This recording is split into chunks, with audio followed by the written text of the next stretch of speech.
Usap-usapan ngayon sa social media ang mga nabulalas ng batikang kolumnista na si Christopher Min patungkol sa umano'y posibilidad na muling pagtulong ng veteran TV host na si Willie Revillame sa It's Showtime co-host na si Bong Navarro mula sa kinahaharap nitong laban ngayon sa korte.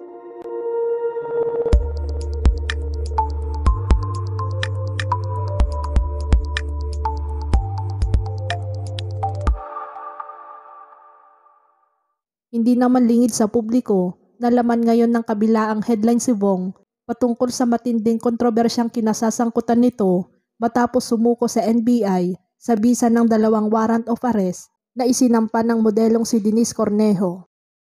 Kaya't napag-usapan ulit ito sa programa ni Christopher Min, ang Christopher Minute kasama si Romel Chica nito lamang September 22, 2022. Ayon umano sa napanood niyang vlog at nabasang pahayagan, handa raw tulungan ni Willie Revillame si Bong Navarro sa kanyang kinahihinatnan.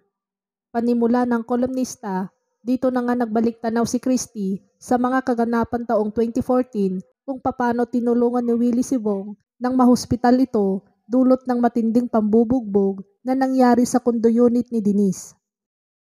Kaya't hindi lang umano ngayon, kundi noon pa man ay nasa likod na ni Bong ang batikang host.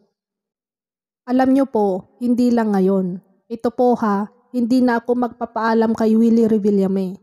Pero totoo at alam ko po ang katotohanan. Dumalaw po si Willie Revillame noon sa ospital kay Bong Navarro. Nag-iwan siya ng 1 million pesos na tseke. Sinabi umano ni Kuya Will kay Bong na lumipat siya ng mas malaki at komportableng kwarto para umano hindi na magsiksikan sa maliit na espasyo ang mga bisita niya at mga doktor. Nag-iwan ng 1 milyon na tseke si Willie Revillame. Hindi lang po ngayon, noon pa man po.